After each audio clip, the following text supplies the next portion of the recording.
News tag Kannada, ನಿಖರ, ನಿರ್ಭೀತ, ನಿರಂತರ. ಕಿಷ್ಕಿಂಧ ವಿಶ್ವವಿದ್ಯಾಲಯದ ಎಂಬಿಎ ಹಾಗೂ ಎಂಸಿಎ ಕೋರ್ಸ್ಗಳ ಮೊದಲ ಬ್ಯಾಚ್ ವಿದ್ಯಾರ್ಥಿಗಳ ಪದವಿ ಪ್ರದಾನ ಸಮಾರಂಭ ಮತ್ತು ವಿಶ್ವವಿದ್ಯಾಲಯದ ಪ್ರಥಮ ಘಟಿಕೋತ್ಸವವನ್ನು ನಾಳೆ ಡಿಸೆಂಬರ್ 24ರಂದು ಬಳ್ಳಾರಿ ಸಿರುಗುಪ್ಪ ರಸ್ತೆ ಮಾರ್ಗದಲ್ಲಿರುವ ಮೌಂಟ್ ವ್ಯೂ ಕ್ಯಾಂಪಸ್ನಲ್ಲಿ ಆಯೋಜಿಸಲಾಗುತ್ತಿದೆ ಎಂದು ಕುಲಪತಿ ಪ್ರೊಫೆಸರ್ ಟಿಎನ್ ನಾಗಭೂಷಣ್ ಅವರು ಪತ್ರಿಕಾಗೋಷ್ಠಿಯಲ್ಲಿ ತಿಳಿಸಿದ್ದಾರೆ. ಈ ಘಟಿಕೋತ್ಸವ ಸಮಾರಂಭಕ್ಕೆ ಕರ್ನಾಟಕದ ರಾಜ್ಯಪಾಲರಾದ ಥಾವರ್ಚಂದ್ ಗೆಹ್ಲೋಟ್ ಅವರು ಮುಖ್ಯ ಅತಿಥಿಗಳಾಗಿ ಭಾಗವಹಿಸಿ ಘಟಿಕೋತ್ಸವದ ಭಾಷಣ ಮಾಡಲಿದ್ದಾರೆ. ಉನ್ನತ ಶಿಕ್ಷಣ ಸಚಿವ ಡಾ ಎಂಸಿ ಸುಧಾಕರ್ ಅವರು ಸಮಾರಂಭಕ್ಕೆ ವಿಶೇಷ ಅತಿಥಿಗಳಾಗಿ ಭಾಗವಹಿಸಲಿದ್ದಾರೆ. ಕರ್ನಾಟಕದ ಮಾಜಿ ಮುಖ್ಯಮಂತ್ರಿ, ಬೆಳಗಾವಿ ಲೋಕಸಭಾ ಕ್ಷೇತ್ರದ ಸಂಸದರಾದ ಜಗದೀಶ್ ಶೆಟ್ಟರ್ ಅವರು, ಸಿರುಗುಪ್ಪ ವಿಧಾನಸಭಾ ಕ್ಷೇತ್ರದ ಶಾಸಕರಾದ ಬಿಎಂ ನಾಗರಾಜ್, ರಾಯಚೂರು ಜಿಲ್ಲೆಯ ಸಿಂಧನೂರು ವಿಧಾನಸಭಾ ಕ್ಷೇತ್ರದ ಶಾಸಕರಾದ ಬಾದರ್ಲಿ ಹಂಪನಗೌಡ ಅವರು ಗೌರವ ಅತಿಥಿಗಳಾಗಿ ಪಾಲ್ಗೊಳ್ಳಲಿದ್ದಾರೆ ಎಂದು ಪ್ರೊಫೆಸರ್ ಟಿಎನ್ ನಾಗಭೂಷಣ್ ವಿವರಿಸಿದರು. ಈ ಸಂದರ್ಭದಲ್ಲಿ ಕುಲಾಧಿಪತಿ ಡಾ ಯಶವಂತ್ ಭೂಪಾಲ್, ಸಹ ಕುಲಾಧಿಪತಿ ವೈಜೆ ಪೃಥ್ವಿರಾಜ್ ಭೂಪಾಲ್, ಟಿಎಚ್ಆರ್ಡಿ ಟ್ರಸ್ಟ್ನ ಅಧ್ಯಕ್ಷ ಡಾ ಎಸ್ಜೆವಿ ಮಹಿಪಾಲ್ ಉಪಸ್ಥಿತರಿದ್ದರು. ಆಗಸ್ಟ್ ತಿಂಗಳಿನಿಂದ ಪ್ರಾರಂಭ ಆಯಿತು.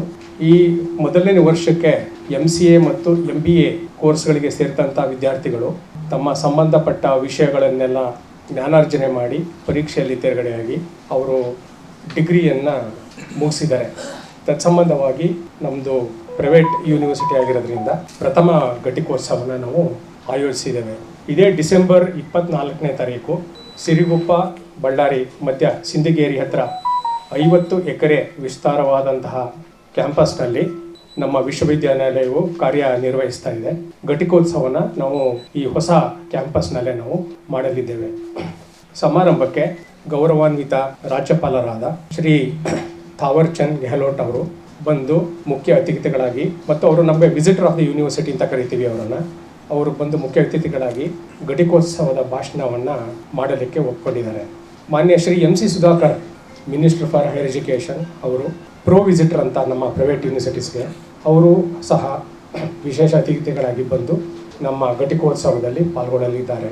ಇದರ ಜೊತೆಗೆ ನಮ್ಮ ಕರ್ನಾಟಕ ರಾಜ್ಯದ ಮಾಜಿ ಮುಖ್ಯಮಂತ್ರಿಗಳಾದ ಜಗದೀಶ್ ಶೆಟ್ಟರ್ ಅವರು ಸಹ ವಿಶೇಷ ಆಹ್ವಾನಿತರಾಗಿ ಬರ್ತಾ ಇದ್ದಾರೆ. ಇದರ ಜೊತೆಗೆ ಶ್ರೀ ಬಿಎಂ ನಾಗರಾಜ್ ಅವರು ಸಿರುಗುಪ್ಪ ವಿಧಾನಸಭಾ ಕ್ಷೇತ್ರದ ಶಾಸಕರು ಹಾಗೂ ರಾಯಚೂರು ಜಿಲ್ಲೆಯ ಸಿಂಧನೂರು ವಿಧಾನಸಭಾ ಕ್ಷೇತ್ರದ ಶಾಸಕರಾದ ಬಾದರ್ಲಿ ಹಂಪನಗೌಡ ಅವರು ವಿಶೇಷ ಅತಿಥಿಗಳಾಗಿ ಪಾಲ್ಗೊಳ್ತಾ ಇದ್ದಾರೆ. ಇದೊಂದು ಐತಿಹಾಸಿಕ ಕಾರ್ಯಕ್ರಮವಾಗಿದ್ದು ನಮ್ಮ ಧ್ಯೇಯೋದ್ದೇಶಗಳ ಮೂಲ ಉದ್ದೇಶದಂತೆ ಈ ಘಟಿಕೋತ್ಸವ ಒಂದು ಚರಿತ್ರೆಯಲ್ಲಿ ನಾಂದಿ ಹಾಡಲಿದೆ. ತಾವೆಲ್ಲರೂ ಈ ಘಟಿಕೋತ್ಸವಕ್ಕೆ ಬಂದು ಅದು ಸಾಕಷ್ಟು ವಿವರಗಳನ್ನು ತಿಳ್ಕೊಂಡು ಜನಸಾಮಾನ್ಯರಿಗೆ ತಲುಪಿಸಬೇಕು ಅಂತ. ಇದೇ ಸಂದರ್ಭದಲ್ಲಿ ಪ್ರಪ್ರಥಮ ಬಾರಿಗೆ ಸಮಾಜ ಸೇವೆಯಲ್ಲಿ ತಮ್ಮನ್ನು ತೊಡಗಿಸ್ಕೊಂಡು ಸಾಮಾಜಿಕ ಏಳಿಗೆಗೆ, ಶೈಕ್ಷಣಿಕ ಏಳಿಗೆಗೆ ಸಾಕಷ್ಟು ತಮ್ಮ ಜೀವಮಾನವನ್ನೇ ಮುಡಿಪಾಗಿಟ್ಟಂತಹ ಶ್ರೀ ಸಿದ್ಧಲಿಂಗ ಮಹಾಸ್ವಾಮೀಜಿಯವರು, ಸುವರ್ಣಗಿರಿ ಮಠ, ಒಳಬಳ್ಳಾರಿ, ಅವರಿಗೆ ಗೌರವ ಡಾಕ್ಟರೇಟ್ ಹಾನರಿಸ್ ಕಾಸಾ ಡಿಗ್ರಿಯನ್ನು ದಯಪಾಲಿಸಬೇಕು ಅಂತ ನಾವು ಆಡಳಿತ ಮಂಡಳಿಯಲ್ಲಿ ವಿಷಯ ತಜ್ಞರ ಸಮಿತಿಯಲ್ಲಿ ಅನುಮೋದಿಸಿದ್ದು ಇದನ್ನು ಅವರಿಗೆ ಪ್ರದಾನ ಮಾಡ್ತಾ ಇದ್ದೀವಿ. ಈ ಸಂದರ್ಭ ಒಂದು ಐತಿಹಾಸಿಕ ಕ್ಷಣ ಆಗಿದ್ದು, ಇನ್ನು ಮುಂದೆ ಬಳ್ಳಾರಿಯಲ್ಲಿ ಒಂದು ಅತ್ಯುನ್ನತ ವಿಶ್ವವಿದ್ಯಾನಿಲಯವಾಗಿ ಮಾರ್ಪಾಡಾಗ್ತಿರ್ತಕ್ಕಂಥ ಕಿಷ್ಕಿಂಧ ವಿಶ್ವವಿದ್ಯಾನಿಲಯ ಬಳ್ಳಾರಿಯ ಹೆಮ್ಮೆ ಕೂಡ.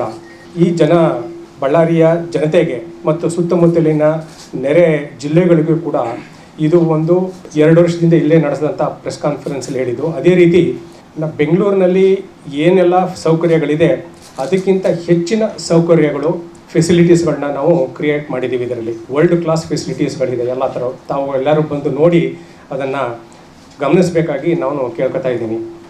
ಎರಡನೇದಾಗಿ, ಈಗಿನ ಪ್ರಚಲಿತ ವಿದ್ಯಮಾನದಲ್ಲಿ ಆರ್ಟಿಫಿಷಿಯಲ್ ಇಂಟೆಲಿಜೆನ್ಸ್ ಮತ್ತು ಮೆಷಿನ್ ಲರ್ನಿಂಗ್, ಕೃತಕ ಬುದ್ಧಿಮತ್ತೆ ಮತ್ತು ಯಾಂತ್ರಿಕ ಬುದ್ಧಿಮತ್ತೆಗಳು ಇದು ಸಾಕಷ್ಟು ಬದಲಾವಣೆಗಳನ್ನು ತರ್ತಾ ಇದೆ. ನೀವು ಸಾಕಷ್ಟು ಪ್ರೆಸ್ನಲ್ಲೆಲ್ಲ ನೋಡ್ತಾ ಇದ್ದೀರಾ. ಅದಕ್ಕೆ ಅನುಗುಣವಾಗಿ ನಾವು ಬೇರೆ ಕಾಲೇಜುಗಳು ಏನು ಮಾಡದೇ ಇರ್ತಕ್ಕಂಥ ಕೆಲವು ಅನ್ವೇಷಣೆಗಳನ್ನು ಅನುಕರಿಸಿ ನಮ್ಮ ವಿದ್ಯಾರ್ಥಿಗಳಿಗೆ, ಈ ರೀಜನಲ್ ವಿದ್ಯಾರ್ಥಿಗಳಿಗೆ ನಾವು ಇಲ್ಲೇ ಕೊಡ್ತೀವಿ. ಯಾರು ಬೆಂಗಳೂರಿಗೆ ಹೋಗೋಂಥ ಅವಶ್ಯಕತೆ ಇರೋದಿಲ್ಲ, ನೋಡಿಬಿಟ್ಟು ಬರಬೇಕಾದ್ರು ಆ ಥರ. ತಾವುಗಳು ನಾನು ರಿಪೋರ್ಟಲ್ಲಿ, ಕಾನ್ವೊಕೇಶನ್ ರಿಪೋರ್ಟಲ್ಲಿ ನಾವು ಏನೆಲ್ಲ ಮಾಡ್ತೀವಿ ಅನ್ನೋದನ್ನು ಜಾಸ್ತಿ ನಾನು ವಿವರವಾಗಿ ಅಲ್ಲಿ ಹೇಳ್ತೀನಿ. ಅದನ್ನು ಸದ್ಯಕ್ಕೆ ಈ ಸಮಾರಂಭ ಘಟಿಕೋತ್ಸವಕ್ಕೆ ಮಾತ್ರ ಸಂಬಂಧಪಟ್ಟಿದ್ದು. ಇದರಲ್ಲಿ 80 ಜನ ವಿದ್ಯಾರ್ಥಿಗಳಿದ್ದು, ಅದರಲ್ಲಿ ಯೂನಿವರ್ಸಿಟಿ ನಿಯಮದಂತೆ ನಾವು 7 ಜನ ವಿದ್ಯಾರ್ಥಿಗಳಲ್ಲಿ MCA ವಿದ್ಯಾರ್ಥಿಗಳಲ್ಲಿ 2 ಮಾತ್ರ ರ್ಯಾಂಕ್ ಕೊಡೋಕ್ಕೆ ಅವಕಾಶ ಇದೆ. ಅದರಲ್ಲಿ ಗೋಲ್ಡ್ ಮೆಡಲ್ ಮತ್ತು ಸಿಲ್ವರ್ ಮೆಡಲ್ ಅಂತ 2 ಕೆಟಗರಿ ಇದಾವೆ. ಫಸ್ಟ್ 2 ರ್ಯಾಂಕ್ಸ್ನವರು ಮಾತ್ರ. ಫಸ್ಟ್ ರ್ಯಾಂಕ್ನವ್ರಿಗೆ ಗೋಲ್ಡ್ ಮೆಡಲ್. MCA ವಿಭಾಗದಲ್ಲಿ ಸಜ್ಜಾ ಜಾಗತಿ, ಮಿಸ್ ಸಜ್ಜಾ ಜಾಗತಿ 9.82 CGPA ತಗೊಂಡು ಪ್ರಥಮ ರ್ಯಾಂಕ್ ಗಳಿಸಿದ್ದಾರೆ. ಹಾಗೆ ಮಿಸ್ ಸಂಧ್ಯಾ ಅವರು 9.66 ತಗೊಂಡು 2ನೇ ರ್ಯಾಂಕ್ ಗಳಿಸಿದ್ದಾರೆ. ಅವರಿಬ್ಬರಿಗೂ ಗೋಲ್ಡ್ ಮತ್ತು ಸಿಲ್ವರ್ ಮೆಡಲ್ಗಳನ್ನ ಕಾನ್ವೊಕೇಶನ್ ಅಲ್ಲಿ ಕೊಡಲಾಗ್ತದೆ. CGPA ಅಂದರೆ ಕ್ಯುಮ್ಯುಲೇಟಿವ್ ಗ್ರೇಡ್ ಪಾಯಿಂಟ್ ಅವರೇಜ್ ಅಂತ.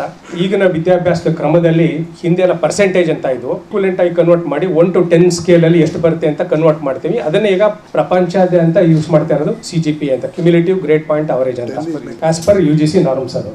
ಸೊ ಇವಾಗ ಇಂಜಿನಿಯರಿಂಗ್ ಅಂದರೆ 4 ವರ್ಷ ಕೋರ್ಸು, BCA ಅಂದರೆ 3 ವರ್ಷ ಕೋರ್ಸು. ನೆಕ್ಸ್ಟ್ ಇಯರಿಗೆ BCA ಮತ್ತು MBA MCA ಗ್ರ್ಯಾಜುಯೇಟ್ ಆಗ್ತಾರೆ. ಈ ವರ್ಷ ಮಾತ್ರ, ಯಾಕಂದರೆ PG ಪ್ರೋಗ್ರಾಮ್ 2 ವರ್ಷ ಇರುತ್ತೆ. ಸೊ ಈಗ MBA MCA ಸ್ಟೂಡೆಂಟ್ಸ್ ಮಾತ್ರ ಇವಾಗ PG ಸ್ಟೂಡೆಂಟ್ಸು ಪಾಸ್ಔಟ್ ಆಗಿದ್ದಾರೆ. ಮೊದಲೇದಾಗಿ ನಮ್ಮ ಇಡೀ ಗ್ರೂಪ್ ಆಫ್ ಇನ್ಸ್ಟಿಟ್ಯೂಷನಲ್ಲಿ ನಮ್ಮದು ಭಾಳ ಸ್ಟ್ರಾಂಗ್ ಆಗಿ ಇಂಡಸ್ಟ್ರಿ ಕನೆಕ್ಟ್ ಇದೆ.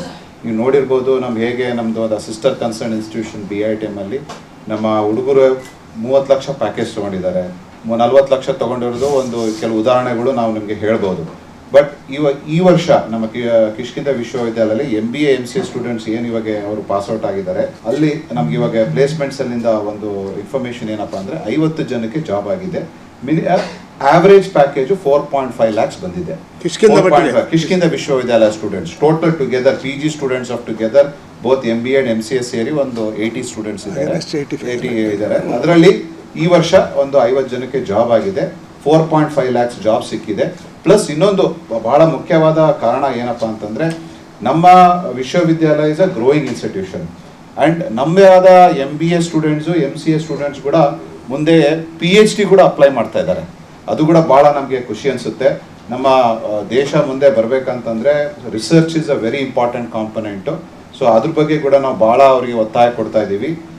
ಒಳ್ಳೆಯ ಸ್ಟೂಡೆಂಟ್ಸು ಅವ್ರಿಗೆ ಇಲ್ಲ ಕೆಲವು ಫ್ಯಾಮಿಲಿ ಕನ್ಸ್ಟ್ರೆಂಟ್ ಇದೆ, ನಾವು ಇಲ್ಲೇ ಬಳ್ಳಾರಿನಲ್ಲೇ ಇರಬೇಕು ಅಂತ ಅವ್ರಿಗೆ ಆಸಕ್ತಿ ಇದ್ದರು ಕೂಡ ಅವರು ಎಲ್ಲ ಅವ್ರದ್ದು 3 months ಬ್ಯಾಕ್ ಅವರಿಗೆಲ್ಲ ಗ್ರ್ಯಾಜುಯೇಷನ್ ಆದಮೇಲೆ ಅವರಿಗೆ ನಾವು ಒಂದು ಫ್ಯಾಕಲ್ಟಿ ಪೊಸಿಷನ್ಸಿಗೆ ನಾವು ಕರೆದಿದ್ವಿ. ಕೆಲವು ಜನ ಹಾಕಿದ್ರು, ಅದರಲ್ಲಿ ಕೂಡ ಅವರು ಚೆನ್ನಾಗಿ ಮಾಡಿಬಿಟ್ಟು ಅವ್ರನ್ನೂ ಕೂಡ ನಾವು ಯೂನಿವರ್ಸಿಟಿನಲ್ಲಿ ಫ್ಯಾಕಲ್ಟಿ ಪೊಸಿಷನ್ಸ್ನ ಅಪಾಯಿಂಟ್ಮೆಂಟ್ ಮಾಡಿದ್ವಿ. ಅವರು ಫೆಬ್ರವರಿಯಲ್ಲಿ ಜಾಯ್ನ್ ಯಾವಾಗ ಇದು ಘಟಿಕೋತ್ಸವ ಮುಗಿದೋಗುತ್ತೆ, ನೆಕ್ಸ್ಟ್ ಜನವರಿ ಫೆಬ್ರವರಿಯಲ್ಲಿ ಅವರು ರಿಪೋರ್ಟ್ ಮಾಡ್ಕೊತಾರೆ. So that way we have a very strong industry base. And ಮುಖ್ಯವಾಗಿ ನಾವು ಏನಂತಂದರೆ, ವಿಶ್ವವಿದ್ಯಾಲಯವು ಆವಾಗಲೇ ಇನ್ಫೋಸಿಸ್ ಜೊತೆ ನಮ್ಮದು ಟೈಅಪ್ ಆಗಿದೆ. ಸರ್ವಿಸ್ ನಾವು ಅಂತ ಹೇಳಿಬಿಟ್ಟು ಒಂದು ಮಲ್ಟಿನ್ಯಾಷನಲ್ ಕಂಪ್ನಿ ಇದೆ, ಅದರಲ್ಲಿ ನಾವು ಟೈಅಪ್ ಮಾಡ್ಕೊಂಡಿದ್ದೀವಿ ಸ್ಕಿಲ್ ಪ್ರೋಗ್ರಾಮ್ ಕೊಡೋಕ್ಕೆ, ಪ್ಲಸ್ ಸರ್ಟಿಫಿಕೇಷನ್ಸ್ ರೋಲ್ ಔಟ್ ಮಾಡೋಕ್ಕೆ. ನೆಕ್ಸ್ಟು ನಮ್ಮ ವಿಶ್ವವಿದ್ಯಾಲಯವು ಡಾಸ್ಕಾ ಅಂತ ಇದೆ, data science council of America, ಮತ್ತು artificial intelligence board of America ಅಂತ ARTIBA ಅಂತ ಹೇಳಿಬಿಟ್ಟು. We are only the few universities in entire Karnataka as well as in India to be having that American association where ಅದ್ರ ಮುಖ್ಯ ಕಾರಣ ಏನಪ್ಪ ಅಂತಂದರೆ, ಇವಾಗ ನಿಮಗೆಲ್ಲ ಗೊತ್ತಿರಬೇಕು, ಏನು ಇದು ಆರ್ಟಿಫಿಷಿಯಲ್ ಇಂಟೆಲಿಜೆನ್ಸ್ ಬಗ್ಗೆ ನಿಮ್ಮೆಲ್ಲ ಮಾಹಿತಿ ಗೊತ್ತಿರುತ್ತೆ, ಇನ್ಫಾರ್ಮೇಷನ್ನು. ಅದು ಅವ್ರು ಏನು ಹೇಳ್ತಾರೆ, ಇವಾಗ ಆರ್ಟಿಫಿಷಿಯಲ್ ಇಂಟೆಲಿಜೆನ್ಸ್ ಬರೀ ಕಂಪ್ಯೂಟರ್ ಸೈನ್ಸ್ ಮಾತ್ರ ಸೀಮಿತ ಅಲ್ಲ, ಅದು ಎಲ್ಲ ಕಡೆ ಬರ್ತಾ ಇದೆ. ಮುಂದೆ ಪ್ರೆಸ್ಸಲ್ಲಿ ಬರುತ್ತೆ, ಮುಂದೆ ಕಾಮರ್ಸಲ್ಲಿ ಬರುತ್ತೆ, ಮುಂದೆ ಹ್ಯುಮ್ಯಾನಿಟೀಸಲ್ಲಿ ಬರುತ್ತೆ, ಇಂಜಿನಿಯರಿಂಗಲ್ಲೂ ಇದೆ, ಮೆಡಿಸನ್ನಲ್ಲೂ ಬರುತ್ತೆ. ಸೊ ಅವರು ನಮ್ಮ ಡಾಸ್ಕಾ ಮತ್ತು ARTIBA ಅಸೋಸಿಯೇಷನ್ ಅವರು ಏನದು ಅಮೆರಿಕಾ ಅಸೋಸಿಯೇಷನ್ ಇದೆ, ನಮಗೆ ಅವರು ಸ್ಟೆಪ್ ಬೈ ಸ್ಟೆಪ್ ಪ್ರತಿ ಹಂತದಲ್ಲಿ ಅಂದರೆ ಪ್ರತಿ ಸೆಮೆಸ್ಟರ್ನಲ್ಲಿ ಹೇಗೆ ನಾವು ಒಂದು ಆರ್ಟಿಫಿಷಿಯಲ್ ಇಂಟೆಲಿಜೆನ್ಸ್ ನನ್ನು ಹೇಗೆ ಮಕ್ಕಳಿಗೆ ನಾವು ಒಂದು ವಿದ್ಯಾಭ್ಯಾಸ ಕೊಡಬೇಕು. ಇನ್ನಿತರ ಸುದ್ದಿಗಳಿಗಾಗಿ ಕೂಡಲೇ ಸಬ್ಸ್ಕ್ರೈಬ್ ಮಾಡಿ ನ್ಯೂಸ್ ಟ್ಯಾಗ್ ಕನ್ನಡ.